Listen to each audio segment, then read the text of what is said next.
Hello students, a very very good morning to all of you and स्वागत है आप लोगों का सबका शौर्य भारत के इस डिजिटल प्लेटफॉर्म शौर्य भारत डिफेंस योद्धा यूट्यूब चैनल पर। तो स्टूडेंट्स, शौर्य भारत आज लेकर के आया है आपके लिए एक इम्पॉर्टेंट इंफॉर्मेशन। जो भी कैंडिडेट्स या जो भी स्टूडेंट्स नेवी एमआर के लिए इच्छुक हैं और नेवी एमआर की जो ये वैकेंसी है इसके माध्यम से इंडियन नेवी में जाकर के देश प्रेम का एक जज्बा रखते हैं, उनके लिए एक बहुत महत्वपूर्ण इंफॉर्मेशन है। इंडियन नेवी ने नेवी एमआर के जो पद हैं यानी कि अप्रैल 2022 का जो नेवी एमआर यानी कि मैट्रिक रिक्रूट का जो बैच है उसके लिए भर्ती प्रक्रिया के लिए ऑफिशियल नोटिफिकेशन, ऑफिशियल विज्ञप्ति जो है वो जारी कर दी है। तो आइए इस नेवी एमआर की जो विज्ञप्ति है जानते हैं, इससे संबंधित कुछ इंपॉर्टेंट पॉइंट्स जो कि आपके लिए बहुत महत्वपूर्ण है जानना, जिससे कि आप इस भर्ती प्रक्रिया में शामिल होकर इंडियन नेवी में अपना करियर जो है वो सुदृढ़ स्ट्रॉन्ग कर सके। राइट, तो आइए समझते हैं कुछ महत्वपूर्ण बिंदु इस वैकेंसी से संबंधित। तो स्टूडेंट्स, सबसे पहले तो मैं आपको बता दूं कि जो नेवी है इसने 300 वैकेंसीज 300 पदों के लिए इस भर्ती प्रक्रिया की घोषणा की है। और यहाँ एक बहुत महत्वपूर्ण चेंज हुआ है। वो चेंज ये है कि कोविड की जो परिस्थितियां चल रही हैं इसको मद्देनजर रखते हुए जो संबंधित अथॉरिटीज हैं उन्होंने ये फैसला किया है कि सभी कैंडिडेट्स को रिटन एग्जामिनेशन के लिए नहीं बुला करके 300 वैकेंसीज के अगेंस्ट केवल 1500 कैंडिडेट्स को ही रिटन एग्जाम और फिजिकल फिटनेस टेस्ट के लिए कॉल किया जाएगा। और ये डिसीजन कैसे होगा? ये होगा आपकी जो 10th की परसेंटेज है उसके बेसिस पर। आपकी 10th की परसेंटेज के बेसिस पर स्टेट वाइज कट ऑफ जारी की जाएगी और जो भी कैंडिडेट्स इस कट ऑफ को क्लियर करते हैं उनको रिटन एग्जामिनेशन और फिजिकल फिटनेस टेस्ट के लिए कॉल लेटर्स इशू किए जाएंगे। Right, so I repeat students, 300 vacancies 300 पदों के अगेंस्ट 1500 कैंडिडेट्स को कॉल किया जाएगा रिटन एग्जामिनेशन और फिजिकल फिटनेस टेस्ट के लिए। क्लियर? अब समझते हैं और अन्य क्या आवश्यक जानकारियां हैं। सबसे पहले देखिए एजुकेशनल क्वालिफिकेशन यानी कि शैक्षणिक योग्यता। इस भर्ती प्रक्रिया में भाग लेने के लिए आपकी जो न्यूनतम शैक्षणिक योग्यता होनी चाहिए वो होनी चाहिए मैट्रिक यानी कि 10th या सेकेंडरी भी जिसको आप बोलते हैं, और सेकेंडरी पास होना आवश्यक है।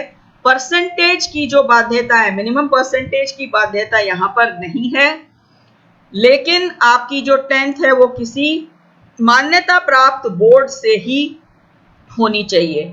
ऐसा बोर्ड जो मिनिस्ट्री ऑफ एजुकेशन यानी कि शिक्षा मंत्रालय, गवर्नमेंट ऑफ इंडिया, भारत सरकार के द्वारा मान्यता प्राप्त बोर्ड है और अगर आपने वहां से 10th पास की है तो आप इस भर्ती प्रक्रिया में भाग लेने के लिए एलिजिबल होंगे। ये भर्ती प्रक्रिया 3 पदों के लिए है, chef, steward and hygienist. Chef, steward और हाइजीनिस्ट के जो पद हैं उनके लिए ये भर्ती प्रक्रिया है।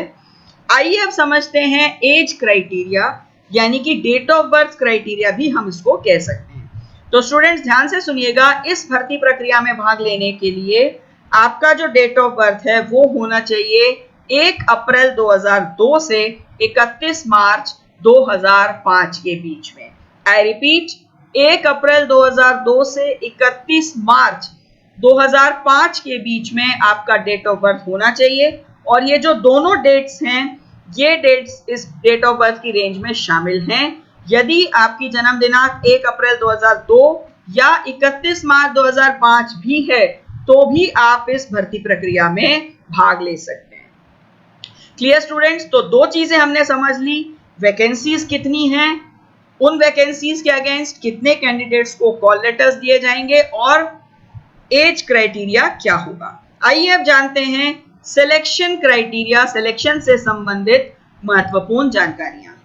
तो स्टूडेंट्स, जैसा कि मैंने आपको पहले भी बताया, 300 वैकेंसीज के अगेंस्ट 1500 कैंडिडेट्स को कॉल लेटर्स इशू किए जाएंगे और इसका जो आधार रहेगा किस बेस पर कॉल किया जाएगा, वो होगा आपकी 10th की परसेंटेज के आधार पर स्टेट वाइज जो कट ऑफ जारी की जाएगी वो। तो जो भी स्टूडेंट्स इस कट ऑफ क्राइटेरिया को पूरा करेंगे, फुलफिल करेंगे, उनको कॉल लेटर्स दे दिए जाएंगे। अब देखिए यहां पर दो स्टेजेस हैं, दो चरणों में ये भर्ती प्रक्रिया होगी। पहला होता है रिटन टेस्ट यानी कि लिखित परीक्षा, और दूसरा होता है फिजिकल। तो देखिए लिखित परीक्षा का जो पैटर्न है, आपका जो पेपर है वो आधा घंटे का पेपर होता है, 30 मिनट्स एग्जाम की ड्यूरेशन है। इस पेपर में 50 क्वेश्चंस आपसे पूछे जाएंगे, 30 मिनट में आपको 50 क्वेश्चंस के आंसर देने हैं। क्वेश्चंस का जो लेवल है वो होता है 10th लेवल का, यानी कि सेकेंडरी के लेवल के क्वेश्चंस होंगे। और दो सेक्शंस आते हैं इस पेपर में, एक सेक्शन होता है साइंस और मैथ्स, और दूसरा सेक्शन होता है जीके यानी कि जनरल नॉलेज। तो कुल मिलाकर के साइंस, मैथ्स और जीके से 50 क्वेश्चंस आपसे पूछे जाते हैं इस पेपर में। क्लियर? ऑब्जेक्टिव टाइप पेपर है, राइट? 50 क्वेश्चंस। अब देखिए फिजिकल फिटनेस टेस्ट। तो जो भी स्टूडेंट्स इस रिटन एग्जाम को पास करते हैं उनको सेम डे, उसी दिन फिजिकल फिटनेस टेस्ट के लिए कॉल किया जाएगा, उनका फिजिकल फिटनेस टेस्ट कंडक्ट होगा। और फिजिकल के लिए जो मापदंड तय किए गए हैं वो देखिए, 1.6 किलोमीटर की इसमें रनिंग है, यानी कि 1600 मीटर का रन है, जिसके लिए कि आपको 7 मिनट का समय दिया जाता है। रन क्लियर करने के तुरंत बाद 20 स्क्वाट्स हैं, यानी कि 20 उठक बैठक हैं, और उसके बाद 10 पुशअप्स आपको करने हैं। तो आप स्टूडेंट्स इन चीजों की तैयारी कीजिए, और इसमें कोई ध्यान रखना टाइम गैप नहीं मिलता, कंटिन्यू रन के बाद तुरंत उठक बैठक, और उसके बाद में तुरंत ही पुशअप्स आपको करने हैं, राइट?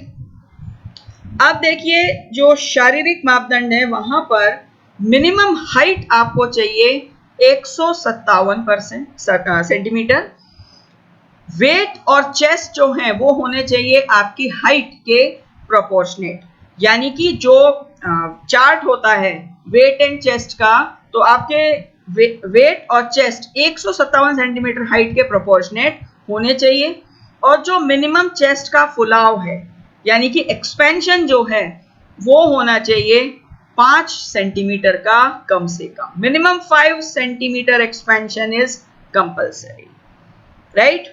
तो स्टूडेंट्स इसके बाद में आपका होगा मेडिकल एग्जामिनेशन, जो कि कंडक्ट किया जाएगा INS चिल्का में। तो जो भी स्टूडेंट्स मेडिकली फिट हैं, मेडिकली फिट पाए गए हैं, ठीक है, उनको तो मेरिट लिस्ट में शामिल किया जाएगा। और जो अनफिट कैंडिडेट्स हैं, यदि वो अपने अनफिट होने को चैलेंज करना चाहते हैं, तो वो आगे इसको INHS निवारिणी एंड INHS कल्याणी में चैलेंज कर सकते हैं। लेकिन ये उनको मेडिकल की डेट से सिर्फ और सिर्फ 21 दिन के अंदर अंदर करना होगा। 21 दिन के बाद में फिर कोई सुनवाई नहीं है, फिर जो मेडिकल अथॉरिटीज का डिसीजन था वो फुल एंड फाइनल है, राइट? क्लियर हो गया स्टूडेंट्स? अब समझते हैं फॉर्म कैसे भरना है। देखो जैसा कि मैंने आपको बताया, ऑनलाइन आवेदन है ये, ठीक है? ऑनलाइन आवेदन की जो दिनांक है शुरू करने की, वो है 29 अक्टूबर 2021, और 2 नवंबर तक ये ऑनलाइन विंडो खुली रहेगी। 2 नवंबर 2021 फॉर्म भरने की लास्ट डेट है। तो टाइमलाइंस का विशेष ध्यान रखिएगा। आई रिपीट टाइमलाइंस, ऑनलाइन आवेदन शुरू होंगे 29 अक्टूबर 2021 से और जारी रहेंगे 2 नवंबर 2021 तक। और ऑनलाइन आवेदन करने के लिए आपको इंडियन नेवी, भारतीय नौसेना की जो ऑफिशियल वेबसाइट है joinindiannavy.gov.in, उस पर जाना है, और वहां से जाकर के करंट अपॉर्चुनिटीज सेक्शन से आपको अप्लाई करना है, राइट?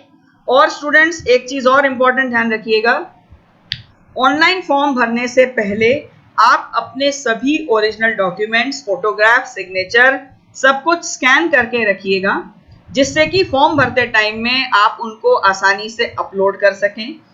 और दूसरी बात, भर्ती प्रक्रिया के दौरान आपके ओरिजिनल डॉक्यूमेंट्स जो हैं वो चेक होते हैं, तो प्लीज एंश्योर, ध्यान दीजिएगा कि जो ओरिजिनल डॉक्यूमेंट आपने अपलोड किया है और वो ओरिजिनल डॉक्यूमेंट आपका चेक होगा वो सेम होने चाहिए।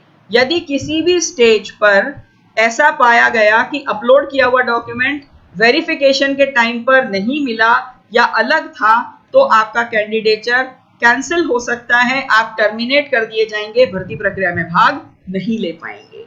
राइट? तो इस चीज का विशेष ध्यान रखिएगा स्टूडेंट्स। सो आई होप मैंने जितनी भी आवश्यक जानकारियां थी जो इस भर्ती प्रक्रिया के लिए आपको जानना जरूरी था वो दी हैं। और अन्य किसी भी जानकारी के लिए आप इंडियन नेवी की वेबसाइट joinindiannavy.gov.in पर विजिट कर सकते हैं, वहां पर सारी जानकारियां उपलब्ध हैं। और स्टूडेंट्स, नेवी एमआर का जो ये एग्जाम है, आगामी जो एग्जाम है, इसकी बेहतरीन तैयारी के लिए आप डाउनलोड कीजिए प्ले स्टोर से जाकर के शौर्य भारत ऐप। शौर्य भारत ऐप देता है आपको कुछ यूनिक विशिष्ट फीचर्स, जैसे कि live classes, video lectures, live exams, practice test, doubt box and e books. ये फीचर्स आप ढंग से यूज करेंगे तो आपकी तैयारियों को मिलेगी एक नई धार, एक नया डायरेक्शन, एक नई दिशा। तो जल्दी से डाउनलोड कीजिए शौर्य भारत ऐप, बनो शौर्यवीर, करो जीत की तैयारी। जय हिंद, वंदे मातरम। और पूरे शौर्य भारत की परिवार की ओर से आप सभी के उज्जवल भविष्य, बेहतरीन ब्राइट करियर के लिए हार्दिक शुभकामनाएं। वी सिंसियरली होप कि आप लोग सभी लोग अपने मकसद में सफल हुए और अपने जीवन के लक्ष्य को प्राप्त कर सकें। जय हिंद, वंदे मातरम।